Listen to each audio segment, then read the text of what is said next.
दसरा मेळाव्याच्या निमित्तानं कोल्हापूर, सांगली, सातारा आणि सांगली जिल्ह्याचा मी संपर्क प्रमुख आणि कोल्हापूर माझा स्वतःचा जिल्हा या माध्यमातून तिन्ही जिल्ह्यांचा आढावा घेतला असता 30,000च्या वरती शिवसैनिक दसरा मेळाव्यावरती क्रांतीवीर शिवसैनिक, आझाद झालेले शिवसैनिक आझाद मैदानावर शिवसेना प्रमुखांच्या आणि धर्मवीर आनंद दिघे साहेबांच्या विचारांचं सोनं लुटण्यासाठी सन्माननीय मुख्य नेते आणि मुख्यमंत्री एकनाथजी शिंदे यांच्या मुखातून त्या ठिकाणी 30,000च्या वरती शिवसैनिक जातील। खरं म्हणजे गेल्या वर्षी पहिल्यांदाच दसरा मेळावा 2 ठिकाणी विभागला गेला। गेल्या वर्षी देखील आपण पाहिलं की लाखोंची संख्या त्या ठिकाणी बीकेसीच्या मैदानावर सन्माननीय मुख्यमंत्री एकनाथजी शिंदे यांना ऐकायला त्या ठिकाणी आली होती आणि खऱ्या अर्थानं न भूतो न भविष्यती असा हा कार्यक्रम गेल्याच वर्षी झाला। त्यानंतर आज जर आपण पाहिलं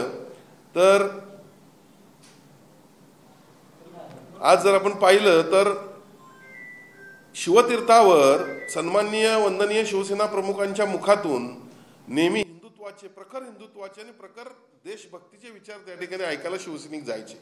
आज शिवसैनिकांच्यातच असा विचार चाललेला आहे, म्हणजे जे काही त्या गटाकडे उरले सिरले शिवसैनिक होते ते देखील आता या मेळाव्यास येणार आहेत। कारण त्यांच्यामध्ये असा विचार सुरू आहे की आता कुणाचे विचार ऐकायचे? सोनिया गांधींचे विचार ऐकायचे काय? त्या फारुख अब्दुल्लांचे विचार ऐकायचे काय? ममता बॅनर्जींचे विचार ऐकायचे काय? अखिलेश यादवचे विचार ऐकायचे? कुणाचे विचार आज ऐकायचे काय? राहुल गांधींचे विचार ऐकायचे? हे ज्या शिवसेना प्रमुखांनी आयुष्यभर ज्यांना नाकारलं त्यांच्या मांडीला जाऊन बसून INDIA करते बसलेले आहेत आणि म्हणून शिवसैनिक अत्यंत निराश झालेला आहे। शिवसैनिक या ठिकाणी शिवसेना प्रमुखांचे विचार एकनाथजी शिंदे यांच्या मुखातून ऐकण्यासाठी आझाद मैदानावर आपल्याला लाखोंच्या संख्येनं राज्यातील शिवसैनिक उपस्थित राहिलेले आपल्याला दिसतील। संजय राऊत काय टीका करतात मला माहित नाही, पण संजय राऊतांच्या सारख्या या नेत्यांच्यामुळं म्हणजे प्रॅक्टिकल ग्राउंड लेवलची परिस्थिती नेतृत्वाला कधीही विचार घेतली नाही।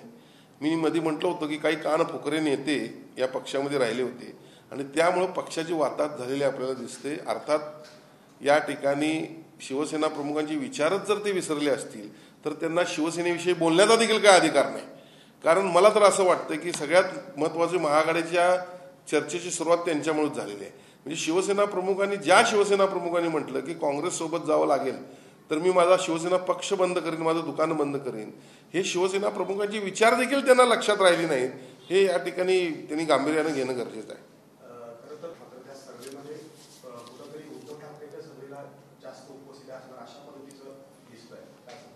नाही तर कुठल्या समाज माध्यमातून तुम्ही सर्वे घेतलाय मला माहित नाही, पण तुम्ही गेल्या झालेल्या दसरा मेळाव्याच्या बाबतीत विचार करा ना। होणारा तर दसरा मेळावा कुणाची गर्दी असेल ते सांगून जाईलच, पण गेला झालेला दसरा मेळावा हा कुठं गर्दी होती? बीकेसीला तुडुंब सगळं भरलं होतं, तेवढीच माणसं बाहेर होते आणि म्हणून आपल्याला येणारा काळ उद्याच दिवस जास्त लांब नाही, उद्याच्या दिवसातच आपल्याला लक्षात येईल की आझाद मैदानावर आझाद शिवसैनिक किती मोठ्या संख्येने त्या ठिकाणी उपस्थित राहतील। सांगली आणि साताराच्या दोन्ही जिल्ह्याचा मी आढावा घेतला, पदाधिकाऱ्यांची बैठक घेतली। कार्यकर्त्यांच्यामध्ये फार मोठ्या प्रमाणात उत्साह आहे। एक लक्षात घ्या, आजपर्यंत कार्यकर्त्यांना अशा पद्धतीनं ताकद देण्याचं कोणी काम केलं नाही जे शिंदे साहेबांनी दिलेलं आहे, जे मुख्यमंत्र्यांनी दिलेलं आहे। शिवसेनेमध्ये फक्त एकमेव नेता असा आहे की जो कार्यकर्त्याला ताकद देतो, कार्यकर्त्याला पाठबळ देतो आणि त्या म्हणूनच सन्माननीय शिंदे साहेबांचं आज राज्यामध्ये एक वेगळं वलय निर्माण झालेलं आहे। राज्यातील जनतेला फार मोठ्या प्रमाणात न्याय देण्याचं त्यांनी काम केलेलं आहे। त्यामुळे आज सगळ्या राज्यातील लोकांचा त्यांच्याकडे बघण्याचा दृष्टिकोन अत्यंत चांगला झालेला आहे। ज्या वेळेला आम्ही बाहेरच्या जिल्ह्यात दौऱ्यावर असतो त्यावेळेला अनेक शिवसेनेमध्ये प्रवेश होत असतात, माझ्या असं देखील अनेक प्रवेश होत असतात। हे काय कशाचं लक्षण आहे? हे तर त्यांना आज लोकांनी मान्य केलेलं आहे आणि म्हणून हे राज्यामध्ये शिवसैनिक ताकद वाढत आहे।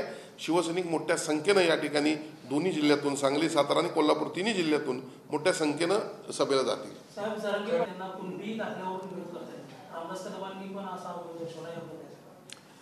मी आपल्याला एक गोष्ट सांगतो, मराठा समाजाचे जे 2017 साली 16-17 साली मोठे मोर्चे झाले त्या मोर्चात देखील सन्माननीय मुख्यमंत्री एकनाथजी शिंदे साहेब यांनी फार मोठ्या प्रमाणात मराठा समाजाच्या पाठीशी उभं राहण्याचं काम केलेलं आहे।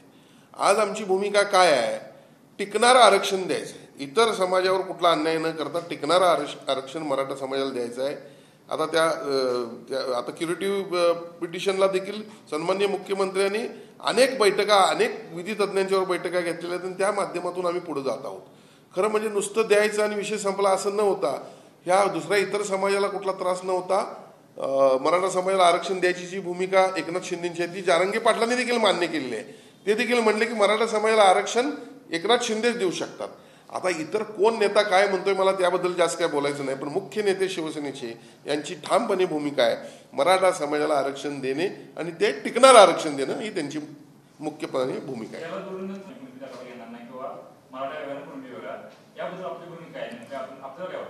एक लक्षात घ्या, सन्माननीय मुख्यमंत्री महोदयांनी मराठा समाजाच्या बाबतीत वेळोवेळी आपली भूमिका स्पष्ट केलेली आहे.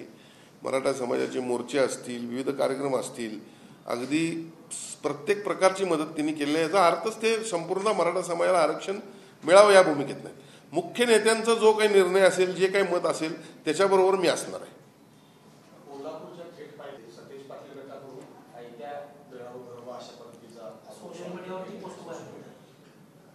एक लक्षात घ्या, 2009ला विधानसभेमध्ये मला उत्तरच्या नागरिकांनी मतदारांनी ज्यावेळी पहिल्यांदा पाठवलं त्याच्यापूर्वी 30 वर्ष अगोदर कोल्हापुरात शुद्ध पिण्याच्या पाण्याचा प्रश्न गांभीर्याने जाणवत होता. ई वॉर्डातील या ठिकाणी आता ज्येष्ठ पत्रकार देखील आहेत, सगळ्यांना माहीत आहे की ई वॉर्डातील जवळपास 60 ते 70% नागरिकांना कायमपणे कावीळ, लॅप्टोस्पायरोसिस सारख्या आजारांना सामोरं जावं लागायचं. मी पहिल्यांदा काय केलं, निवडून आलेल्या 2011 साली विधानभवनाच्या पायऱ्यांवर आमरण उपोषण केलं आणि हे आमरण उपोषण सोडवायला तत्कालीन नगरविकास मंत्री भास्कर जाधव, त्यानंतर आत्ताचे मुख्यमंत्री आणि शिवसेनेचे नेते एकनाथजी शिंदे साहेब, अजितदादा पवार, हसन मुश्रीफ हे सगळेजण आले आणि त्यानंतर खऱ्या अर्थानं थेट पाईपलाईनच्या प्रश्नाला सुरुवात झाली आणि तत्कालीन मुख्यमंत्री पृथ्वीराज बाबा असतील आणि तत्कालीन अजितदादा पवारांनी देखील त्यामध्ये फार महत्त्वाची भूमिका घेतली. एकनाथ शिंदे साहेबांनी देखील त्यामध्ये फार महत्त्वाची भूमिका घेतली. कोल्हापूरच्या काही नेत्यांना असं वाटतं की जे काही करतोय ते मीच करतोय. असं काही नाही आहे. माझ्या अगोदर पूर्वी पण ते एकदा आमदार होते ना, त्यामुळे 5 वर्षात का बरं सुटली नव्हते थेट पाईपलाईनचा विषय. मग अशा पद्धतीनं ज्यांनी केलंय त्या सगळ्यांनाच आपण म्हटलं पाहिजे की सगळ्यांनीच केलेलं आहे. मीच मीच मीच म्हणजे प्रत्येक वेळा मीच मीच कोण म्हणतो ना त्याला कोल्हापूरची जनता योग्य ते योग्य वेळी धडा शिकवणार आहे. आणि म्हणून या सगळ्यांचं श्रेय यामध्ये आहे. उगीच प्रत्येकाने एकानं कुठला त्याचा श्रेय घेण्याचा प्रयत्न करू नये.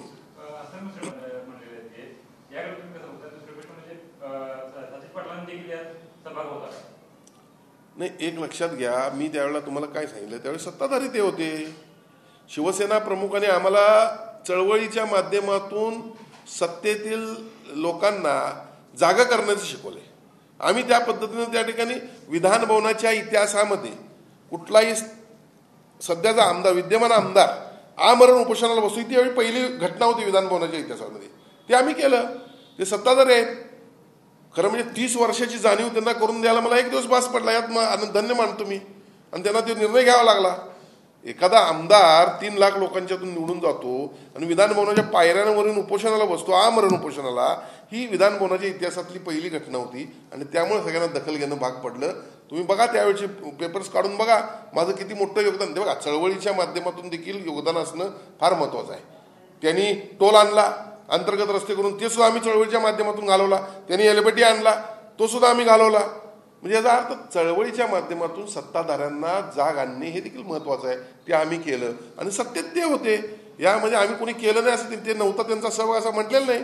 बंटी पाटील देखील होते, हसन मुश्रीफ देखील होते, त्या ठिकाणी नगरविकास मंत्री भास्कर जाधव देखील होते, राज्याचे मुख्यमंत्री पृथ्वीराज पाटील देखील होते, अजितदादा पृथ्वीराज आबा चव्हाण देखील होते, बाबा अजित पवार देखील होते, आमचे मुख्य नेते आणि आत्ताचे मुख्यमंत्री एकनाथ शिंदे साहेब देखील त्यामध्ये होते.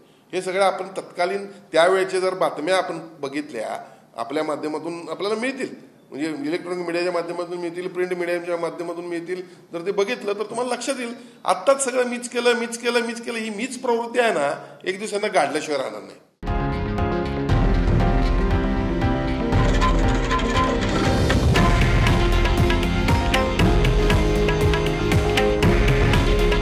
हे आहे देशातील नंबर 1 न्यूज नेटवर्क आणि आपण पाहत आहात TV9 मराठी.